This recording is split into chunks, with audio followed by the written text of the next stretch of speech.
Muy buenas tardes a todos y muchas gracias por seguirnos. La idea era conversar con ustedes sobre el impacto económico de la guerra en Ucrania, sobre todo enfatizando lo que es el impacto para la economía costarricense. Para ello, vamos a iniciar dando un vistazo rápido a lo que sería el impacto de este conflicto en la economía internacional.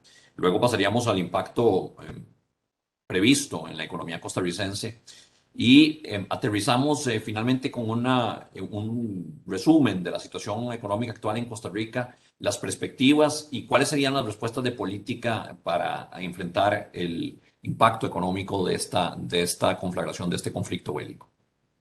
Empecemos por el impacto en la economía internacional. En primer lugar, es importante reconocer que Rusia y Ucrania son economías relativamente pequeñas, no son grandes, a pesar de que Rusia es el país más grande del mundo en territorio. No es una economía particularmente grande, aún menos lo es la de Ucrania. Son economías medianas y en términos de su integración a cadenas globales de suministro sofisticadas, esa integración es relativamente moderada. Entonces, el impacto económico de este conflicto se da por otros canales que no tienen que ver con el tamaño agregado de estas economías, sino con su participación muy relevante, eso sí, en algunos mercados particulares y especialmente en los que tienen que ver con materias primas. Tanto Rusia como en menor grado Ucrania son exportadores muy importantes de materias primas, de petróleo, gas, granos básicos, metales y también de insumos como, por ejemplo, los fertilizantes que son fundamentales para la industria agrícola.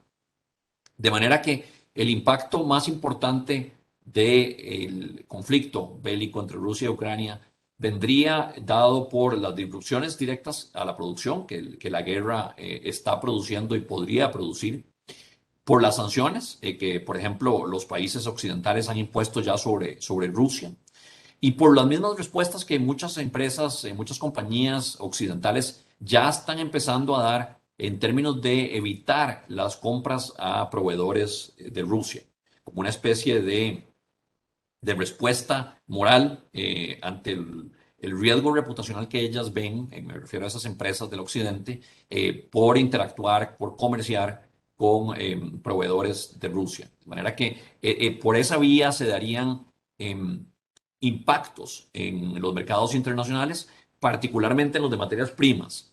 Como decíamos, tanto Rusia como en menor medida Ucrania son productores importantes de materias primas. Veamos el caso de Rusia. Es el cuarto mayor productor mundial de petróleo. La economía rusa produce entre 1,5 y 2 millones de barriles diarios de petróleo. Es un proveedor muy relevante para Europa de energía. Le provee el 41% del gas, el 27% del petróleo y alrededor del 47% de los combustibles sólidos. De manera que Europa sí está muy expuesta a la provisión de hidrocarburos por parte de Rusia. Tiene además ese país un peso muy fuerte en los mercados internacionales de metales y minerales, tales como paladio, titanio, níquel, cobalto y cobre, que son muy importantes para diferentes segmentos de la industria. Además, tienen, como decía, una participación elevada en los mercados de fertilizantes, especialmente los que son nitrogenados o a base de petróleo. Y es en particular el exportador más grande de nitrato de amonio y de urea, me refiero a Rusia. Ahora, además de Rusia, Ucrania también es un proveedor importante de granos básicos en el mundo, también en alguna medida de metales. De hecho, en conjunto, esos dos países realmente tienen una participación muy fuerte en algunos de los principales granos y otros alimentos en los mercados internacionales. Ucrania siempre ha sido conocido como el granero de Europa porque es uno de los principales exportadores de trigo para la Unión Europea y para otras regiones como África, por ejemplo. En conjunto, Rusia y Ucrania representan alrededor de un tercio del total de la provisión de trigo en los mercados internacionales en el mundo. Representan como un 75% de la provisión de aceite de girasol, alrededor de un cuarto del total de producción de semillas de girasol, alrededor de un 17% de la provisión de maíz para el mundo y alrededor de un cuarto de la provisión de cebada para el mundo. Esos son realmente fuentes muy importantes de granos básicos y alimentos e insumos para la producción, como son el aceite de girasol, en general la producción alimenticia en el mundo. Entonces, Como decíamos, los impactos económicos para la economía mundial vendrían sobre todo dados por el impacto que la guerra misma tenga sobre la producción, particularmente este sería el caso de Ucrania, que las sanciones y las respuestas por parte de las empresas occidentales tendrían, esto sobre todo en el caso de Rusia, de manera que la producción de Rusia afectada por sanciones de los países occidentales y por las respuestas de las empresas del occidente, la producción en el caso de Ucrania, sí directamente afectada más bien por la guerra y el impacto de la destrucción en infraestructura que la guerra está teniendo y puede tener hacia futuro. Cuando hablamos del impacto en la economía internacional que este conflicto va a tener, sí es muy importante eh, reconocer, y esto es algo que voy a reiterar a lo largo de la presentación, que la magnitud de duración de este conflicto son todavía tremendamente inciertos. Y el impacto que vaya a tener este conflicto sobre la economía mundial es consecuentemente también muy incierto. Pero al menos podemos vislumbrar algunos de los principales canales de transmisión y algunos de los principales efectos que ya ese conflicto está teniendo y que podría tener a futuro. En primer lugar, el conflicto ya ha desatado un fuerte aumento en los precios de las materias primas y por supuesto que la duración de este conflicto va a impactar en cuánto realmente presione al alza el conflicto los precios de materias primas fundamentales como los combustibles, los granos básicos y los metales. Ahora, esas presiones sobre los precios de las materias primas pondrían una presión adicional a las tasas de inflación en la economía internacional. Recuerden ustedes que ya la economía internacional desde el 2021 ha venido experimentando una inflación al alza y algunos países, incluyendo países avanzados como los Estados Unidos, Europa, el Reino Unido, han tenido tasas de inflación muy altas. En el caso de Estados Unidos ya de 7,9% interanual en febrero, realmente tasas que no se observaban desde hacía unos 40 años. También mercados emergentes han venido experimentando tasas de inflación muy altas y este conflicto entre Rusia y Ucrania pondría una presión adicional a las tasas de inflación que ya de por sí venían altas. Y eso, a su vez, podría obligar a que los bancos centrales, especialmente los de las principales economías del mundo, deban subir las tasas de interés de política monetaria incluso más fuerte o más rápidamente de lo que se había previsto originalmente, como consecuencia de la inflación adicional a la que ya se tenía desde el 2021. Además, el conflicto ya ha generado y puede seguir generando una incertidumbre muy fuerte en los mercados internacionales, en los mercados financieros. Y esa incertidumbre en sí misma se ha reflejado en una caída en los precios de las acciones, un incremento en general en la prima por riesgo, sobre todo para los bonos de los mercados emergentes, como es el caso del nuestro. Cuando se dan situaciones de alta incertidumbre como la actual, por este conflicto de Rusia-Ucrania, lo que tiende a ocurrir es que en los mercados financieros internacionales el capital fluye desde los activos percibidos como más riesgosos hacia activos percibidos menos riesgosos, típicamente los bonos del Tesoro de los Estados Unidos. Y eso en sí mismo generaría alguna presión a la baja en los precios de los bonos de deuda externa de mercados emergentes, como es el caso de nuestro país, y consecuentemente una presión al alza en los rendimientos de esos bonos, es decir, en las tasas de interés que deben pagar esos países para poder emitir deuda en los mercados internacionales. La incertidumbre también podría repercutir en una reducción en el consumo y una reducción en la inversión privada en la economía mundial y esto en general podría llevar a una combinación de mayor inflación y menor crecimiento de la economía mundial. Por eso este conflicto eh, se entiende que derivaría en lo que en economía se llama como un choque estanflacionario.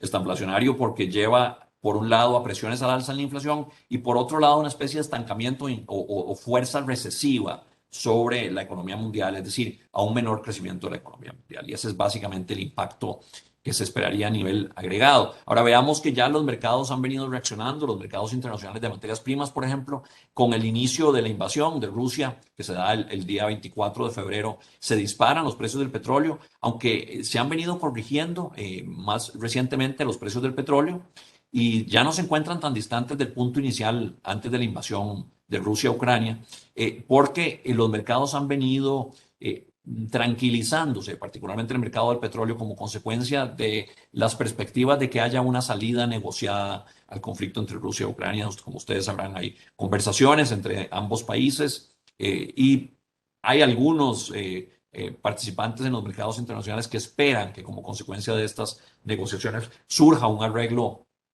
entre ambos países que podría llevar al fin del conflicto, y por eso los precios del petróleo se han venido corrigiendo a la baja y se encuentran apenas ahora marginalmente por encima de lo que estaban al iniciar la invasión.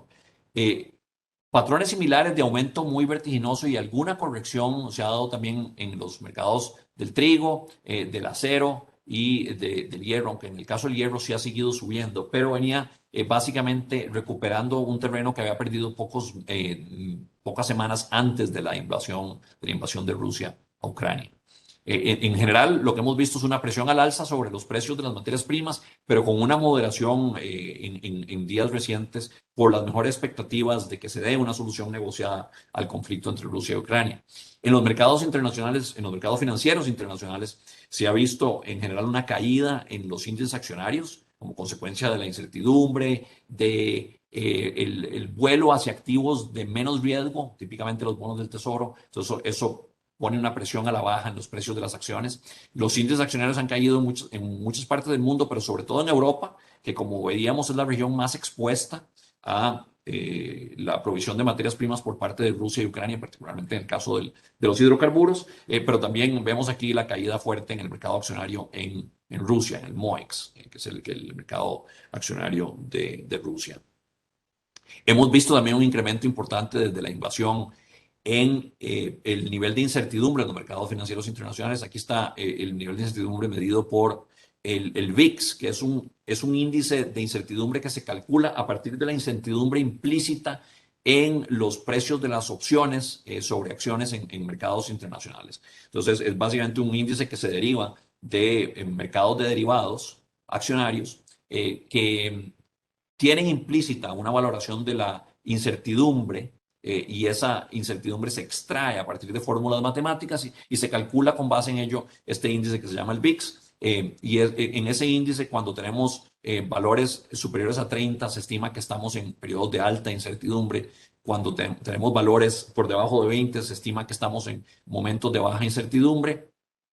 Y en general, valores entre 20 y 30 se estiman valores intermedios. Desde hace varias semanas, cuando empiezan a crecer las tensiones entre Rusia y Ucrania, se empieza a dar un mayor nivel de incertidumbre en los mercados, que ya aquí se puede ver cómo se refleja, más aún y más claramente a partir del momento en que Rusia invade Ucrania, aumenta la incertidumbre y aunque se modera recientemente, todavía se mantiene en niveles elevados. Los rendimientos de los bonos del tesoro han venido aumentando. En realidad, esto tiene que ver mucho, aunque inicialmente se corrigen a la baja porque hay una mayor demanda de bonos del tesoro. Recuerden ustedes que hay una relación inversa entre precio de los bonos y sus rendimientos. Cuanto más alto el precio, menor el rendimiento. Y en este caso, al inicio de la invasión, hay un vuelo a un refugio hacia activos como los bonos del tesoro y en ese proceso aumentan los precios de los bonos del tesoro, caen sus rendimientos, aunque ahora más recientemente en las últimas semanas se han corregido como consecuencia de las presiones inflacionarias, la expectativa de que haya una respuesta de política monetaria firme por parte del Banco Central de los Estados Unidos y en general porque también se han reducido los temores en los mercados internacionales y eso ha llevado a que haya un pequeño repunte, una recuperación en mercados de activos considerados más riesgosos. Entonces ha habido cierta salida de los bonos del tesoro también. Hay varios procesos que están detrás de esta recuperación del rendimiento en los bonos del tesoro, como mencionaba. Otro impacto en los mercados internacionales ha sido el aumento en los rendimientos de los bonos de los mercados emergentes, considerados más riesgosos. Eso, sobre todo al inicio, esto es, digamos, la contraportada de esta foto que estamos viendo aquí, de reducción en los rendimientos de los bonos de los Estados Unidos, aumento en los rendimientos de los bonos de los mercados emergentes al inicio de la pandemia, con una cierta corrección más reciente, pero todavía en general para los mercados emergentes a nivel global, para América Latina como un todo y para Costa Rica, los diferenciales en relación con los bonos del tesoro se mantienen ligeramente más altos que los diferenciales en relación con los bonos del tesoro de los Estados Unidos se mantienen ligeramente más altos que al inicio de la invasión de Rusia a Ucrania. Ahora veamos el impacto sobre la economía costarricense. Primero veamos el impacto comercial directo.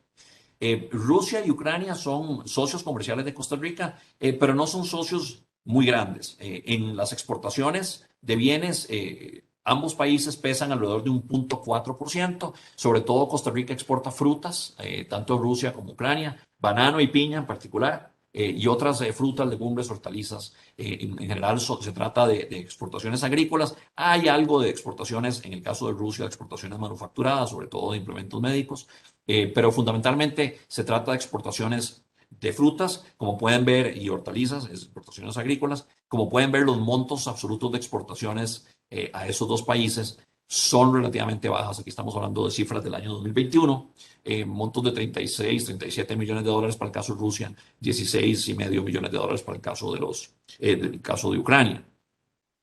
Ahora, esos dos países en conjunto sí pesan un poquito más en las importaciones de bienes, 1,4%. No es un peso fuerte, pero sí es importante entender que estos dos países sí tienen un peso y muy importante, muy relevante en las importaciones de cierto tipo de bienes.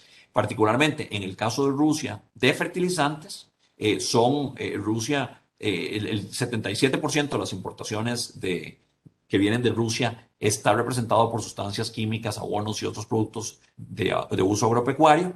De manera que sí es un proveedor importante en el total de importaciones de ese país, esos agroquímicos pesan mucho. Y en el caso de Ucrania, los productos de hierro y acero pesan muchísimo. Casi la totalidad de las importaciones de Ucrania, un 94%, vienen representados por hierro y acero, también algunos productos para la industria alimenticia. Por otra parte, tanto Rusia como Ucrania en conjunto representan un peso muy bajo del total de las llegadas de turistas, es decir, no tienen una presencia importante en el turismo nacional, pero como decía, sí tienen una presencia muy importante en la provisión de hierro, de productos de hierro semiacabado y acero, y en la provisión de fertilizantes. Y esto sí puede significar un riesgo para dos industrias en particular: la industria de la construcción, que depende de la importación de metales, y la industria agropecuaria, que depende muchísimo de la importación de fertilizantes, sobre todo de Rusia, también en cierta medida de Bielorrusia, que es un país vecino y que se está viendo afectado también, por supuesto, por la guerra entre Rusia y Ucrania. De manera que, si bien es cierto, en resumen, el impacto bilateral, la vinculación o la dependencia del comercio bilateral entre Costa Rica y estos dos países es relativamente pequeña, en el caso de ciertas industrias, las importaciones de estos dos países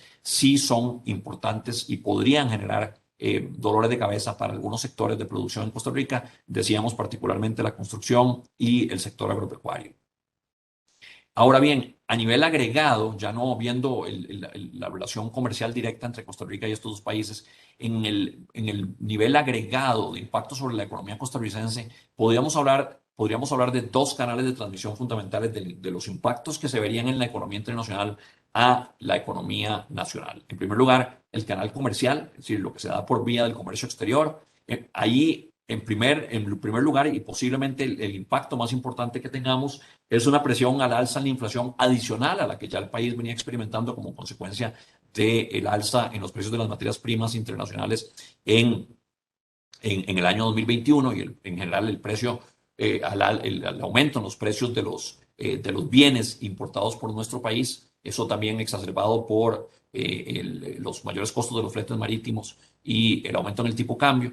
A esas presiones al alza en la inflación que ya se venían dando desde la segunda mitad del 2021, se le sumarían presiones adicionales vía mayores precios de las materias primas, como ya vimos que podría ser el impacto de este conflicto entre Rusia y Ucrania. También podría darse un menor crecimiento de nuestros socios comerciales. Es decir, es posible que este conflicto Rusia-Ucrania implique un menor crecimiento de la economía mundial. ¿Cuál sea el impacto sobre la economía mundial? Es todavía altamente incierto, pero claramente el hecho de que haya presiones al alza sobre los precios de las materias primas impacta el precio y el costo de los insumos generales de la producción. Eso va a impactar al alza la inflación, eso va a restar poder adquisitivo a los hogares y las empresas, y posiblemente eso redunde en menor consumo, menor inversión, efectos que, como decíamos antes, serían exacerbados por una mayor incertidumbre. Entonces, todo eso podría llevar a un menor crecimiento de la economía mundial, más allá también de los problemas de desabasto en mercados específicos, como podría ser escasez de energía en el caso de Europa, y en general desabastos en mercados donde Rusia y Ucrania tienen una presencia importante, como son los granos básicos, los metales, los fertilizantes y el petróleo. Eh, Eso a su vez llevaría a una menor demanda por exportaciones desde Costa Rica. Y por otro lado tenemos el canal financiero.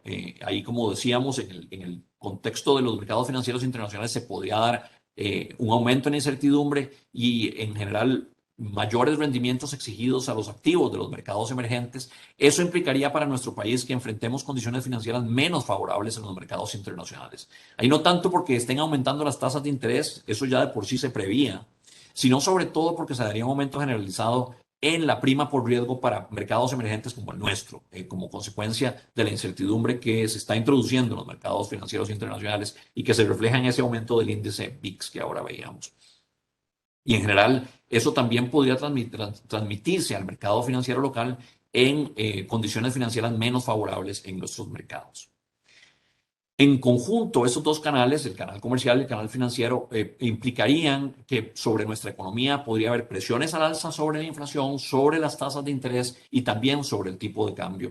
Y por otra parte, un menor crecimiento económico. Eso es básicamente la combinación de efectos. Entonces, para Costa Rica, al igual que para el resto del mundo, el choque por el conflicto Rusia-Ucrania se traduce en un choque estanflacionario, es decir, un choque que produce presiones al alza en la inflación y una presión negativa sobre el crecimiento económico.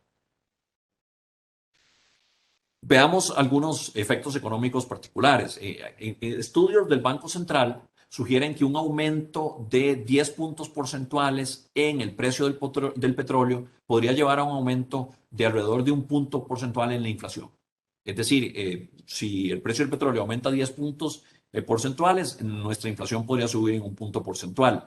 En el caso de los granos básicos, el impacto de ese mismo aumento de 10 puntos porcentuales en el precio del petróleo podría ser de alrededor de 0.6, 0.7% en términos de los precios de los granos básicos. Y eso, perdón, me corrijo. Un aumento de 10 puntos porcentuales en los precios de los granos básicos podría implicar un aumento de entre 0.6 y 0.67 y 0.78 de puntos porcentuales en la inflación de Costa Rica, en la inflación de precios al consumidor. En el índice de precios al consumidor tendríamos entonces un impacto ligeramente menor a 1 como consecuencia de un aumento de 10% en los precios de los granos básicos, alrededor de 1 en el caso de un aumento de 10 puntos porcentuales en el precio del petróleo. Y en general, en nuestro país, como importador de materias primas que es, tendría como consecuencia de los aumentos en los precios de las materias primas un deterioro en los términos de intercambio. Ya eso lo hemos visto con claridad en el pasado reciente y en general la evidencia de las últimas décadas sugiere que cada vez que aumenta el precio del petróleo, se deterioran los términos de intercambio Costa Rica. ¿Qué son los términos de intercambio Costa Rica? Los términos de intercambio son las razones de los precios de exportación a los precios de importación. Eso refleja que si los precios de las exportaciones se mantienen relativamente constantes y aumentan los precios de las importaciones, nuestros términos de intercambio caen y eso significa que por cada dólar que exportamos podemos importar menos y eso en principio representa una pérdida de poder adquisitivo del país en relación con el resto del mundo que se refleja en menor ingreso disponible para los hogares y también en alguna medida para las empresas y eso reduce la capacidad de consumo y de inversión en la economía nacional, con lo cual el impacto negativo sobre los términos de intercambio se traduce en un menor crecimiento económico. Aquí podemos ver que, en efecto, cada vez que aumenta el precio del petróleo, caen los términos de intercambio, cada vez que cae el precio del petróleo, se mejoran los términos de intercambio y con los aumentos recientes, me refiero al último año y medio, los precios del petróleo, sí ha habido una caída importante en los términos de intercambio de nuestro país. Los estudios empíricos del Banco Central y también del Fondo Monetario Internacional sugieren que un aumento del 10% en los precios de los combustibles impactan a la economía nacional y esto en resumen ya veíamos en un punto porcentual en el caso de la inflación, pero además el precio de los combustibles, que es tal vez la materia prima más importante porque es la que más pesa en nuestra canasta de importación de materias primas, llevaría a un deterioro de la cuenta corriente, es decir, un aumento en el déficit de la cuenta corriente de 0.33% del PIB Además, deterioraría la situación fiscal. Se estima, son estimaciones del Fondo Monetario, que por cada 10 puntos, 10%, 10 puntos porcentuales de aumento en los precios de los combustibles, habría un impacto de alrededor de 0,1% del PIB en el déficit fiscal. Esto viene dado sobre todo por las presiones en el tipo cambio que podrían implicar que aumente el peso de la deuda en dólares del gobierno sobre el total, y eso llevaría a un aumento en el gasto por intereses. De manera que mucho de esto vendría dado por ahí, aunque el déficit primario también se impacta por otras vías, sobre todo vía recesión. O sea, el déficit total se impacta por el tipo cambio, el déficit primario se impacta sobre todo por un menor crecimiento económico. Y en general, justamente lo que se ha estimado por parte del Banco Central y del Fondo Monetario es que el crecimiento económico del país se reduciría por cada aumento de 10 puntos porcentuales en los precios del combustible en alrededor de 0,1%, 0,09% para ser exactos. En el caso de los bancos comerciales de nuestro país, la exposición a Rusia y Ucrania es básicamente nula. O sea, no hay básicamente una exposición crediticia, ni una exposición por la vía de los pasivos del sistema de la banca comercial en Costa Rica. Ahora bien, sí podría haber algún impacto si, como consecuencia de ese conflicto, se deterioran las condiciones financieras internacionales y también domésticas y hay un menor crecimiento económico. Pero en nuestras pruebas de tensión, me refiero a las que han venido haciendo el Banco Central y la Superintendencia General de Entidades Financieras, sugieren que el sistema financiero nacional está en una muy buena posición para soportar choques significativos en crecimiento, tasas de interés y tipo de cambio. De manera que por el lado de los bancos comerciales y los balances de los bancos comerciales no esperamos realmente ningún impacto significativo. Ahora bien, ¿cuál es la realidad sobre la que se insertan estos posibles choques? Y de nuevo aquí quiero enfatizar, todos estos canales de transmisión son los que uno esperaría que se den, pero su verdadera magnitud dependerá también de la magnitud de duración del conflicto Rusia-Ucrania, que, como decíamos al inicio, es todavía altamente incierto. Entonces, muchos de esos canales tendrán mayor o menor relevancia para la economía nacional, tanto el aumento en la inflación, aumentos en tasas de interés, en tipo de cambio o presiones sobre el crecimiento económico. Todo eso dependerá mucho de cuánto dure y qué tan graves sean las consecuencias del conflicto Rusia-Ucrania. Pero veamos la realidad sobre la que esos posibles impactos se estarían dando. La economía costarricense ha venido en un proceso de franca recuperación, ya lo hemos venido anunciando en el Banco Central. Se estima que la economía nacional, en términos del PIB, del Producto Interno Bruto, creció 7,6% en el año 2021 comparado con el 2020. Esto en parte refleja un rebote desde la contracción de 4,1% que tuvo la economía nacional en el año 2020 como consecuencia de la pandemia, pero por supuesto ese 7,6% más que supera los niveles de contracción que tuvo el PIB en el año 2020. Y por lo tanto, el nivel de producción que se tenía antes de la pandemia se recupera en términos del PIB ya desde el segundo trimestre del año 2021, y en el año 2021, para el cuarto trimestre, cerramos con una producción que estaba ya alrededor de 4,7 puntos porcentuales por encima de los niveles prepandemia. Visto desde la perspectiva del IMAE, del Índice Mensual de Actividad Económica, y ya tenemos las cifras para enero, las publicamos justamente anoche, a la medianoche, y hoy sacamos el informe del IMAE para los que quieran verlo. Lo que tenemos es un proceso continuo de recuperación de la economía nacional. La tasa de crecimiento interanual de nuestra economía medida por el IMAE a enero se mantenía todavía en 9%, y viendo, tal vez para abstraer un poco los efectos base que se dan como consecuencia del rebote después de la caída fuerte por la pandemia, viendo la tasa de variación trimestral anualizada de la serie desestacionalizada del índice mensual de actividad económica, vemos que el proceso de crecimiento todavía trae muy buen impulso.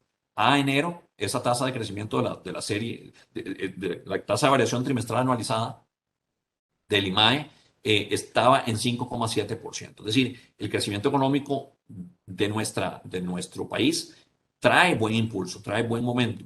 Y eso también lo hemos reflejado en los niveles. Los niveles de actividad económica siguen creciendo significativamente por encima, están ya significativamente por encima de los niveles prepandemia. El IMAE como un todo está 5 puntos porcentuales por encima del nivel que se observaba antes de la pandemia. Esto es básicamente febrero del 2020, que le damos un valor de 100.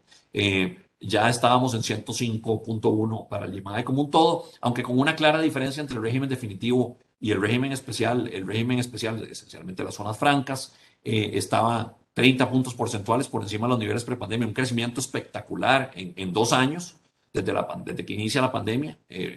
Ese segmento de la economía nacional ha crecido un 30%, eh, mientras que el régimen definitivo sí fue muy fuertemente golpeado, mucho más que la producción desde zonas francas al inicio de la pandemia, y tiene una recuperación más lenta. Pueden ver ustedes aquí la brecha que se abre entre los niveles de producción para uno y otro comparados con los que se tenían previo a la pandemia, pero sí se da una recuperación ya más fuerte, más marcada en el 2021, que nos permite llegar a hoy a un nivel de actividad económica para el régimen definitivo 2,2 puntos porcentuales por encima de los niveles prepandemia. Visto por industrias, ha habido algunas industrias que les ha ido relativamente bien. Construcción con destino privado ya está en 15,6 puntos porcentuales por encima de los niveles prepandemia. La manufactura alrededor de 15 puntos porcentuales también por encima de los niveles prepandemia. Eh, por el otro lado está el sector turismo, que todavía sigue rezagado, y a enero estaba mostrando una distancia de 16 puntos porcentuales en relación con los niveles prepandemia. Aquí, en relación con el IMAA de diciembre, más bien este nivel de actividad para la actividad turística, eh, para la actividad de hoteles y restaurantes, se encuentra incluso por debajo del de diciembre del 2021, porque enero fue un mes que recibió menos llegadas de turistas que el de diciembre. Aquí, desafortunadamente, afectó a la economía costarricense la variante Omicron, que obligó a muchos países que son emisores de turismo que recibe el país, obligó a muchos países a reintroducir medidas de restricción, y eso redujo significativamente los niveles de turistas en relación con lo que se esperaba y en relación con lo que tuvimos en diciembre, con lo cual el nivel de actividad en turismo se reduce en relación con lo que teníamos a diciembre. Pero, en fin, el cuadro sigue siendo uno de industrias generalmente, la gran mayoría ya recuperadas, y más que recuperadas de la pandemia, en el sentido de que están con niveles de actividad por encima de los que se observaban previo a la pandemia, con la excepción del sector turismo y el sector de administración pública y construcción con destino público.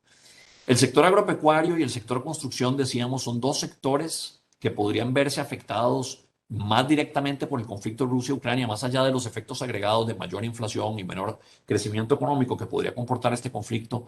Agricultura y construcción podrían verse afectados por la escasez de fertilizantes y la escasez de insumos básicos para la construcción, como son los metales, como el hierro y el acero.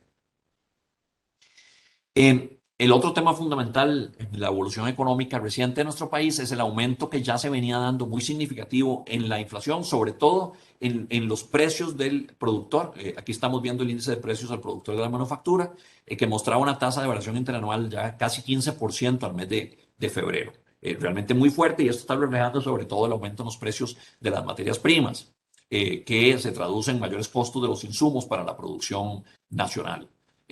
También había venido en alza la inflación general, es decir, la tasa de variación interanual del índice de precios al consumidor, que alcanza en el mes de febrero una tasa de 4,9%. Esta es una tasa significativamente más alta de la que se tenía en el mes de enero. Ahí sí tenemos un repunte importante de 3,5 a 4,9%, y por primera vez en alrededor de 7 años la inflación excede el rango de tolerancia alrededor de la meta del Banco Central, donde la meta de inflación es 3%, con un rango de tolerancia más o menos 1%. Quiere decir que ese rango de tolerancia va del 2 al 4, y por primera vez en 7 años la tasa de inflación excede ese límite superior del rango de tolerancia alrededor de la meta. La inflación subyacente, que excluye algunos de los componentes más volátiles de la inflación, se mantiene. Este es el promedio de indicadores de inflación subyacente. Hay varios indicadores que estiman la inflación subyacente estimados por el Banco Central. El promedio de ellos se aceleró a 3,8% en febrero del 2022, con lo cual se mantiene dentro del rango de tolerancia, pero sí se acerca a su límite superior. Por otro lado, las expectativas, las de mercado, se mantienen muy contenidas, pero las de encuestas, que básicamente se basan en respuestas provistas por analistas, por académicos, por empresarios, muestran una expectativa de que la inflación 12 meses adelante, es decir, que la inflación en el 2023 está en 4%. Es decir, está contenida dentro del rango meta, pero pegado al límite superior. Y ciertamente se comporta al alza en el último mes. Entonces, claramente hay aquí un fenómeno de alza en la inflación, sobre todo la inflación general, menos la inflación subyacente, pero ciertamente la aceleración se observa en ambas, con expectativas todavía relativamente ancladas, pero también al alza y pegadas al límite superior del rango de tolerancia. Esa inflación que hemos visto en Costa Rica ha sido sobre todo importada y particularmente ha sido expresada, o sea, se ha manifestado en un movimiento al alza en los precios de los bienes regulados, aquí sobre todo de los combustibles. Eh, los precios de los bienes no regulados que se determinan en el país, sobre todo en condiciones de oferta y demanda, estaban 3,9%. Entonces, de ese 4,9% de inflación total, la inflación de los bienes no regulados fue solo 3,9%. Y por otro lado, la inflación de los bienes regulados fue de 10,6%. Del mismo modo, cuando vemos el IPC desagregado por bienes y servicios, nos damos cuenta que la inflación de los bienes es de 7,8%, la de los servicios apenas de 1,7%. De manera que este repunte fuerte en la inflación que hemos visto es sobre todo una inflación de bienes, lo cual confirma que se trata de una inflación importada vía mayores precios de los bienes, sobre todo las materias primas en mercados internacionales, el mayor costo de transportar esos bienes, esas mercancías, por el aumento en los costos de los fletes marítimos y el aumento en el tipo cambio. Entonces, es fundamentalmente una inflación importada, pero ciertamente una inflación al alza. De hecho, cuando vemos las contribuciones a ese 4,9% de inflación en el mes de febrero, nos damos cuenta que más del 94% fue contribuido por la inflación de bienes. La inflación de servicios prácticamente no ha contribuido nada a la inflación observada en febrero. Entonces, una inflación esencialmente importada, pero al alza. ¿Qué estamos viendo en proyecciones? En proyecciones, esto son las proyecciones del Banco Central antes de que iniciara el conflicto Rusia-Ucrania. Es decir, ya se estaban perfilando, ya se estaban dando tensiones entre los dos países, pero no había iniciado la invasión. Esas proyecciones que el Banco Central compartió en enero, en el informe de política monetaria de enero de este año, ponían a la economía costarricense a crecer un 3,9% en el 2022 y un 4% en el 2023. Esas tasas de crecimiento, aunque moderadas en relación con el 2021, siguen siendo tasas de crecimiento muy buenas. De hecho, por encima del potencial que el Banco Central, después de varios análisis y un estudio para actualizar la estimación de la tasa de crecimiento potencial, ha estimado que esa tasa de crecimiento potencial de la economía costarricense anda alrededor del 3,8%. Entonces, las tasas de crecimiento proyectadas para 2022 y 2023 por el Banco Central estarían ligeramente por encima de ese nivel potencial. ¿Qué está el Banco Central proyectando para inflación? Los modelos nuestros se han ajustado para reconocer el mayor impacto que están teniendo tanto las condiciones iniciales como el conflicto de Rusia-Ucrania sobre los precios de las materias primas y en general sobre los precios importados, de los bienes importados por Costa Rica.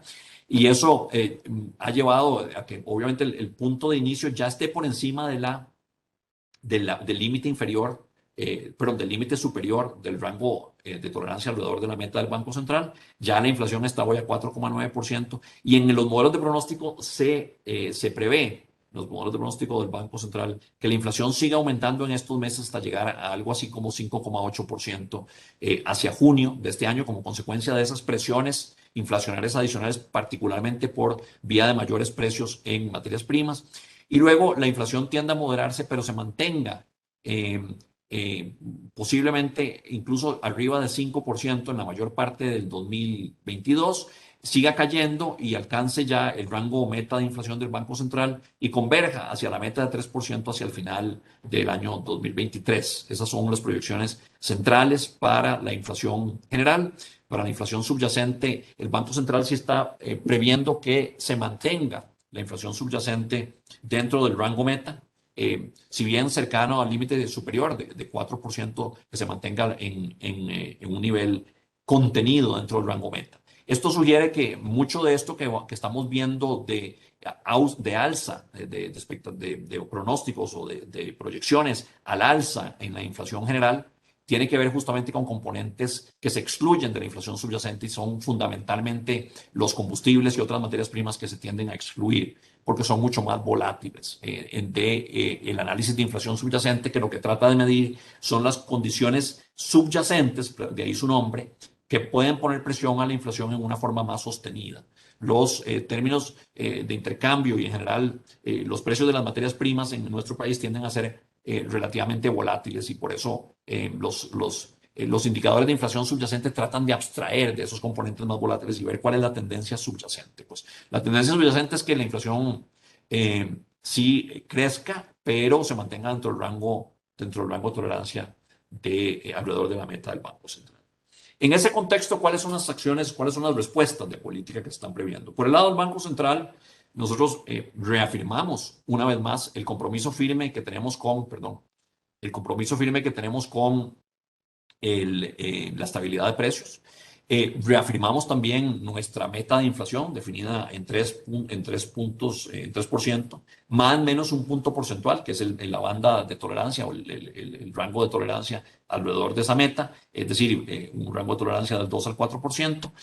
Y como hemos venido anunciando, el Banco Central va a mantener una senda de aumentos graduales en la tasa de política monetaria y, de ser necesario, va a intensificar el ritmo de aumentos. De hecho, como ustedes sabrán, muchos de ustedes, el Banco Central el día de ayer, la Junta Directiva, tomó la decisión de incrementar la tasa de política monetaria en 75 puntos base. Esto sigue a un aumento de 50 puntos base en el mes de diciembre, otro aumento de 50 puntos base en el mes de enero. Esto marca entonces ya una intensificación del ritmo de aumentos para llevarlo a 75 puntos base, el aumento de ayer, con lo cual desde un nivel mínimo histórico en la TPM de 0,75 a inicios de diciembre, la llevamos ya en esos tres incrementos hasta un nivel de 2,50% a partir del día de ayer. Esto refleja un proceso de normalización gradual de la tasa de política monetaria del Banco Central para llevarla a una posición neutral. Es una respuesta del Banco Central para reafirmar el compromiso que tenemos con mantener la inflación en el horizonte de proyección de 12 a 24 meses contenida dentro del rango meta, lo cual es coherente todavía con las proyecciones del Banco Central, tanto para la inflación general como para la inflación subyacente. Es decir, que la inflación de 12 a 24 meses, que es donde la política del Banco Central puede impactar, lleve a la inflación a estar dentro del rango meta de 2 a 4%. Ahí estamos viendo tanto la inflación subyacente como la inflación general, pero por supuesto las respuestas que demos hacia futuro van a depender de las circunstancias y cómo se vayan manifestando en las proyecciones del Banco Central, las proyecciones de inflación. Rápidamente y para concluir, otras acciones de política que se están pensando, que se están proponiendo por parte del gobierno, tienen que ver con la suspensión temporal de la actualización del impuesto específico a los combustibles, una medida temporal que trata de mitigar el impacto sobre los consumidores de combustibles, que somos todos, básicamente.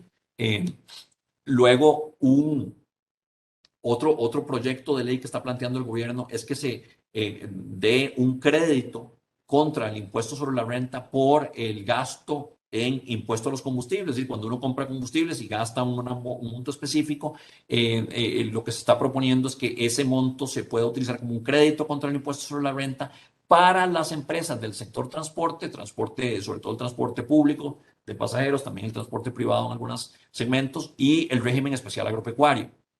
Esto con la idea de que para esos segmentos específicos se alivie el impacto del aumento en los precios del petróleo.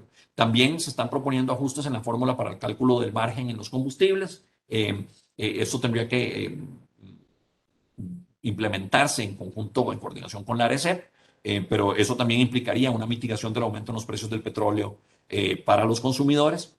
Y finalmente, el Ministerio de Agricultura y Ganadería está proponiendo una serie de iniciativas, sobre todo para poder generar alternativas de forrajes para animales, de consumo animal, forraje verde de maíz, sorgo y botón de oro como alimentos animales para poder suplir lo que podría ser una escasez y ciertamente un aumento muy significativo en los precios que se prevén de los